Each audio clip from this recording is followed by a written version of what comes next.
आध्यात्मिक ज्योतिष चैनल के सभी दर्शकों को मेरा नमस्कार। सर्वप्रथम मैं आप सभी लोगों को विक्रमी संवत 2082 की हार्दिक शुभकामनाएं देता हूं और इसके साथ ही मैं भगवान तथा परमपिता परमेश्वर से प्रार्थना करता हूं कि आपका जीवन सुख और मंगलमय हो, आप निरंतर अपने जीवन में प्रगति करते रहें। तो जो विक्रमी संवत का 2082 का जो कि 30 मार्च 2025 को प्रारंभ होने जा रहा है, उसके संबंध में मैं जो राशिफल आप लोगों के समक्ष प्रस्तुत कर रहा हूँ, आज हमारे इसी क्रम में है मकर राशि का। तो मकर राशि का राशिफल प्रस्तुत करने से पूर्व मैं आप लोगों के साथ एक दो बातें करना चाहता हूँ। एक, मैं अपनी किसी भी वीडियो में आपको कहीं पर भी शनि की साढ़े साती और शनि की ढैया के बारे में कोई जिक्र नहीं कर रहा हूँ और आपको कोई रेमेडी भी नहीं दे रहा हूँ। तो उसके लिए मैं आपको बताना चाहूँगा कि मैं इसी यूट्यूब चैनल पर एक शनि की साढ़े साती और ढैया कैसे काम करती है, किस प्रकार से काम करती है, इसका कैलकुलेशन कैसे होता है, इसका इफ़ेक्ट क्या होता है, जिस तरीके से लोगों के मन में एक डर का भाव इसको लेकर के रहता है, क्या ये वास्तव में उतने डरने वाली बात है या फिर ये कुछ लोगों के लिए बहुत ज़्यादा पॉजिटिव भी हो सकती है। इसके संबंध में मैं एक सेपरेट वीडियो इसी यूट्यूब चैनल पर डालूंगा। दूसरा, मैं आपको बता दूं कि जो विक्रमी संवत 2082 30 मार्च 2025 को प्रारंभ होने जा रहा है, उसके संबंध में मेरे से कुछ मेरे मित्रों ने बोला था कि जो संवत्सर का जो फल होता है, कि उसमें राजा कौन है, मंत्री कौन है, उसका एक संक्षिप्त फल और जो आप लोगों की एक संक्रांति का होता है, यानी जो विश्वत संक्रांति आपके क्या गई है, यानी कि आपको सिर संक्रांति गई है या फिर हृदय गई है या फिर बाएं पैर गई है या दाएं पैर गई है, इसके संबंध में। और दूसरा, जो मेष से मीन तक की राशियों का जो एक आय व्यय होता है और उसका फल क्या होता है, उसके बारे में भी एक वीडियो बनाने के लिए मुझसे बोला है। तो उसके संबंध में भी एक वीडियो मैं बना करके इसी यूट्यूब चैनल पर डाल दूंगा। लेकिन मैं उसको डालूंगा संवत्सर जिस दिन प्रारंभ हो रहा है, यानी कि 30 मार्च 2025 को सुबह 7 से 8 बजे के बीच में वो वीडियो आपको मिल जाएगा। तो उसके लिए आप एक काम कीजिए, मेरे यूट्यूब चैनल को आध्यात्मिक ज्योतिष को आप सब्सक्राइब कर लीजिए और नोटिफिकेशन बेल जो है उसको आप ऑन कर लीजिए, ताकि जैसे ही यूट्यूब पर मैं वीडियो अपलोड करूँगा तो वो वीडियो आप तक पहुँच जाएगा। ठीक है, अब हम शुरू करते हैं राशिफल का। तो मकर राशि की राशिफल को शुरू करने से पूर्व मैं मकर राशि के लोगों से एक और रिक्वेस्ट करूंगा कि मैंने इसी यूट्यूब चैनल पर प्लेलिस्ट में आप जाएंगे तो आपको मिल जाएगा एक मेष से मीन तक का सभी राशियों का एक संक्षिप्त राशिफल अपलोड किया हुआ है। आप वहाँ पर भी जा कर के राशिफल ले सकते हैं, लेकिन उसमें संक्षिप्त है, यानी कि कुछ कुछ पॉइंट मैंने वहाँ कवर किए हैं। तो उसको आप एक बार सुन लेंगे तो हो सकता है कोई पॉइंट मेरे से यहाँ पर मिस होगा, तो आपको वहाँ पर वो पॉइंट प्राप्त हो जाएगा। तो अब हम शुरू करते हैं। देखिए, सबसे पहले आपने देखना कैसा है, आपकी 10 नंबर, यानी कि 10 नंबर जो कालपुरुष की 10वीं राशि है वो मकर राशि होती है। आप सर्वप्रथम अपनी कुंडली में देखिए कि आपका चंद्रमा किस नंबर में है। अगर चंद्रमा 10 नंबर में है तो इसका मतलब आपकी राशि मकर राशि है। और इसके साथ अगर आपका, जहाँ पर मैंने ये सर्कल बनाया हुआ है, गोला बना रखा है, यहाँ पर अगर 10 नंबर लिखा है, चंद्रमा आपका कहीं और भी लिखा है, तो भी आप इस राशिफल को देख सकते हैं, क्योंकि आप पर सर्वाधिक प्रभाव चंद्र राशि से भी लग्न राशि का होता है। और जिन लोगों का लग्न और चंद्र राशि एक ही होगा उन पर ये सबसे ज़्यादा प्रभावी होगा। अब हम इसमें शुरू करते हैं। देखिए, जो पिछला साल आपका गया है, मुझे लगता है कि इसमें आपकी जो है ना, एक तो आपने जो है संतान पे आपने फोकस किया है, संतान प्राप्तियाँ हुई, लर्निंग की तरफ आपका ध्यान गया है। और इसके अतिरिक्त आपकी जो है यात्राएं हुई हैं, मुझे लग रहा है धार्मिक यात्राएं हुई हैं और आपने सेल्फ पर काम किया है। तो ये जो साल आपका रहा है पिछला, 30 मार्च 2024 से अभी जो चल रहा है 25 तक का जो समय है, ये बहुत अच्छा आपके लिए गया हुआ है। तो इसमें कोई विशेष आपको, मुझे लगता है कि कोई ऐसी प्रॉब्लम नहीं आई है। तो यहाँ आपने सेल्फ पर काम किया है, अपने बच्चे पे आपका फोकस रहा, हो सकता है आपको संतान प्राप्ति हुई होगी। और दूसरा, आपने थोड़ा सोशली भी आप वो हुए हैं, तो इनकम के दृष्टि से या फिर कुल मिलाकर के मैं कहूँ कि आप बहुत ज़्यादा प्रेशर में ये साल आपका नहीं रहा है ओवरऑल।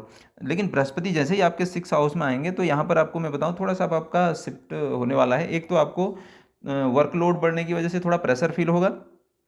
यहाँ से आप अपने करियर पर फोकस करेंगे और अपने परिवार पे और फाइनेंस पे आपको विशेष ध्यान देने की अब आवश्यकता पड़ेगी। और इसमें एक चीज़ ये भी हो सकती है कि लोन वोन के लिए आप अप्लाई कर सकते हैं, आपको लोन की आवश्यकता पड़ सकती है। और वो लोन आपके करियर से रिलेटेड भी हो सकता है कि आप किसी करियर को शुरू करने के लिए भी उसको ले सकते हैं, और या फिर किसी और आवश्यकता के लिए भी आप लोन ले सकते हैं। लेकिन ये समय आपको, मुझे लगता है कि थोड़ा सा आपको अपने करियर पर फोकस करने की आवश्यकता पड़ेगी, अपने स्टेटस को ग्रो करने की आवश्यकता पड़ेगी, और अपने फाइनेंस को लेकर के या जो आपकी एक्यूमुलेटेड वेल्थ है उसको लेकर के काम करने की आवश्यकता यहाँ पर पड़ेगी। और दूसरा, परिवार, इस पे आपको ध्यान देने की आवश्यकता पड़ेगी। तो हो सकता है इसकी वजह से आप थोड़ा प्रेशर फील आपको होगा। ये लगभग लगभग मुझे ऐसा लग रहा है। तो अब हम यहाँ पर बात करते हैं राहु ग्रह की। देखिए, राहु ग्रह आपके क्या हैं, पिछले लगभग 1 साल से भी अधिक समय से थर्ड हाउस में ऑपरेट कर रहे हैं। तो ये कुछ चीज़ों के लिए हुआ है। जैसे आपको मैं बताऊं, अगर आप प्रॉपर्टी कहीं सेल करने की सोच रहे थे तो हो सकता है आपकी प्रॉपर्टी बिक गई होगी इस टाइम पे। आपको अचानक से हो सकता है मीडिया से आपको अटैचमेंट हो सकता है, या फिर आप के जो भाई हैं, भाई आपके इल्यूजन में जा सकते हैं, या फिर उन्होंने कोई बहुत बड़ा लक्ष्य तय कर लिया हो, या फिर वो हो सकता है पॉलिटिक्स में इंटरेस्ट रखने लग जाए। लेकिन एक चीज़ थर्ड हाउस के राहु की वजह से मुझे लगता है कि ये आपको इल्यूजन थर्ड हाउस की चीज़ों से दे सकता है, या आपने किसी ऐसा एफर्ट डाल दिया हो या ऐसा प्रयास कर दिया हो जो बहुत बड़ा हो, बहुत बड़े लक्ष्य को लेकर के चलने वाली बात हो सकती है।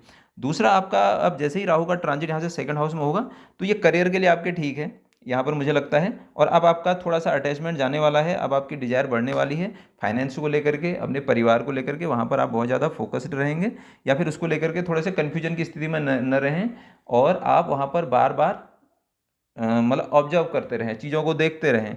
ठीक है, यानी कि आप फाइनेंस की जो चीज़ है, यानी जो एक्यूमुलेटेड वेल्थ है, उस पर भी आपको ऑब्जर्व करता रहना पड़ेगा, क्योंकि वो पैसा कब जाएगा कब आएगा पता नहीं चलेगा आपको, क्योंकि यहाँ पर आता भी बड़ी जल्दी है और जाता भी बहुत जल्दी है। इसके इसके इसके अतिरिक्त अब हम बात करते हैं केतु। देखिए, केतु आपका जो है नाइन्थ हाउस में है। तो नाइन्थ हाउस में ये कुछ चीज़ें आपके साथ हुई होंगी। हो सकता है आपके जो फादर हैं, फादर का जो है थॉट प्रोसेस सडनली चेंज हो गया होगा इस टाइम पे, और वो थोड़ा आइसोलेट रहना, या हो सकता है मेडिटेशन में, ऑकल्ट में, इसमें उनका इंटरेस्ट आने लग गया हो, या फिर उनको बहुत ज़्यादा आध्यात्मिक हो गए हों, यानी बहुत ज़्यादा मंत्र तंत्र की तरफ वो चले गए हों, उनका बिहेवियर सडनली चेंज हो गया होगा। और हो सकता है अगर वो पहले से इस चीज़ में है तो बहुत ज़्यादा दिक्कत नहीं आई होगी, और उनको हेल्थ इश्यू भी यहाँ पर आने की एक पॉसिबिलिटी शो हो रही है कि यहाँ पर कहीं उनका स्वास्थ्य खराब हुआ हो। तो अब जैसे ही केतु आपके अष्टम में आएंगे, तो आप ध्यान रखिएगा कि आपके जो है सडनली ब्लॉक हो जाएंगे, काम होते होते सडनली ब्लॉकेज आ सकते हैं उनमें। और ये ब्लॉकेज आपके कमी की वजह से भी हो सकते हैं।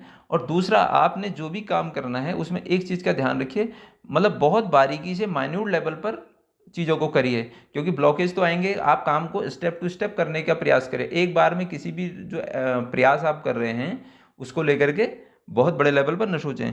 और बहुत बेस्ट तरीका ये है कि इस टाइम पे मुझे लगता है कि आपको जो दिक्कत आएगी, थोड़ा सा अगर आप मेडिटेशन में जाएं, या फिर ऑकल्ट से रिलेटेड कुछ काम करें, या ज्योतिष के कुछ वीडियो सुन लें, या फिर ज्योतिष सीख लें। और अगर आप ज्योतिष सीख रहे हैं तो मुझे लग रहा है कि ये समय आपके लिए बहुत बेहतर जाएगा ज्योतिष के लिहाज से, कि इस टाइम पे आप ज्योतिष में बहुत कुछ अच्छा कर सकते हैं। बट एक चीज़ ये है कि आपकी लाइफ में सडनली चेंज आएगा, ब्लॉकेज आएगा, और सडनली 180 डिग्री का टर्न आ जाएगा। और बेहतर उसके लिए यही होगा कि अगर आप ज्योतिष फील्ड में, या रिसर्च के फील्ड में, या फिर मैं कहूँगा कि सर्जरी या इस तरीके का जो आप पेन रिलीविंग आपका प्रोफेशन है, अगर उस फील्ड में है, तो फिर मुझे लगता है कि आपको कोई इस तरीके की दिक्कत नहीं आएगी। अब हम यहाँ पर बात कर लेते हैं शनि के बारे में। देखिए, शनि आपके क्या है कि थर्ड हाउस में ये यहाँ पहुँच जाएंगे। तो अब मुझे लगता है कि आपको जो दिक्कतें आएंगी वो आएंगी आपके करेज से लेकर के। जो अभी आप एफर्ट डाल रहे थे वो सडनली वर्क करना थोड़ा कम कर देंगे, यानी कि उनकी चाल बड़ी धीमी हो जाएगी, थोड़ा सा उसमें समय लगेगा, और ये फाइनेंस के लिए भी हो सकता है। तो ऐसा नहीं है कि ये रोज़ ऐसी स्थिति रहेगी, लेकिन ये स्थिति आपके एक समय के लिए रहेगी। तो फिर उसके लिए सबसे बेस्ट तरीका क्या होता है कि आपके अंदर दो तीन चीज़ें, लेजीनेस, एफर्ट को लेकर के ये बिल्कुल नहीं करना है। और दूसरा ये है कि आप डिसिप्लिन्ड वे में काम करें, अपना रूटीन ठीक करें, यानी कि एक, जिसको मैं कहूँगा कि एक डिसिप्लिन में और एक अनुशासन में रख करके आप स्टेप टू स्टेप धीरे धीरे काम करना शुरू करेंगे, तो फिर ये धीरे धीरे ठीक होगा। ऐसा नहीं है कि ये ठीक नहीं होगा, लेकिन क्योंकि शनि वहाँ पर होने की वजह से ये आपको थोड़ा सा डिले देता है। काम होंगे लेकिन थोड़ा टाइम लगेगा। और यहाँ पर एक चीज़ ये भी है कि जो आपका अगर छोटे भाई हैं, तो छोटे भाई के अंदर भी ये चीज़ हो सकती है कि वो सडनली उनका रूटीन ही ख़राब हो जाए, या फिर वो डिलेनेस उनके अंदर आ जाएगी। तो यहाँ पर मैं आपको और चीज़ बता दूँ, जैसे मैंने इसमें लगभग लगभग आपको बता दिया है। और जो प्लेनेट हैं मैं आपको बताऊँ इसमें, जैसे मंगल हैं, बुध है, सूर्य है, शुक्र है, इनका मैं बहुत ज़्यादा अभी आपको प्रिडिक्शन में नहीं बता रहा हूँ। उसके पीछे कारण ये है कि ये जैसे ही राशि ट्रांजिट करेंगे, राशि बदलेंगे, तो मैं इनका एक वीडियो राशि के हिसाब से आपके फिर यूट्यूब चैनल पर बना करके डाल दूंगा। तो फिलहाल जो मेन प्लेनेट है जो लंबे टाइम तक रहते हैं, जैसे बृहस्पति लगभग लगभग 1 साल रहते हैं, और क्या कहते हैं शनि लगभग लगभग 2.5 साल रहते हैं, ठीक है। और ऐसे ही राहु केतु जो है लगभग 1.5 साल 18 महीने के आसपास एक राशि में रहते हैं, तो इनका इम्पैक्ट थोड़ा सा लंबा चलता है। और जो जो चीज़ें मैंने आपको बता दी, अगर आप इस तरीके की रेमेडीज़ करेंगे तो मुझे लगता है कि कोई आपको विशेष ऐसी दिक्कत नहीं आएगी। जैसे राहु के लिए आप फोकस्ड रहें, ऑब्जर्व करें उस चीज़ घर की चीज़ों को। और जुपिटर के लिए मैं आपको बताऊं कि आप जुपिटर वैसे शुभ ग्रह है, बहुत ज़्यादा वो नहीं करता, लेकिन प्रेशर फील होगा आपको। प्रयास करने के बाद जुपिटर रिजल्ट दे देता है। केतु सडनली आपके उसको मतलब जिसको मैं कहता हूँ कि ब्लॉकेज कर देगा, सडनली काम आपका रुक जाएगा जैसे ही केतु 8th हाउस में आएगा। तो बहुत बेहतर तरीका ये है कि अगर आप पहले से उस डोमेन में गए रहोगे तो आपको बहुत ज़्यादा दिक्कत यहाँ पर नहीं आएगी। जैसे केतु का डोमेन क्या है कि आप मेडिटेशन करें, नियमित मंत्र जप करें, या मंदिर जाएं। एक रूटीन बना लीजिए मंदिर जाने का कि मुझे 1 हफ्ते में जाना है या 1 दिन पर डे जा सकता हूँ, जिस तरीके का भी आपसे बन पड़े। और अगर मुझे लगता है कि आप इस तरीके का वो करेंगे तो आपको कोई विशेष दिक्कत नहीं आएगी। आप मुझसे जुड़े रहे, आपने इतना समय मुझे दिया, इसके लिए आपका बहुत बहुत धन्यवाद।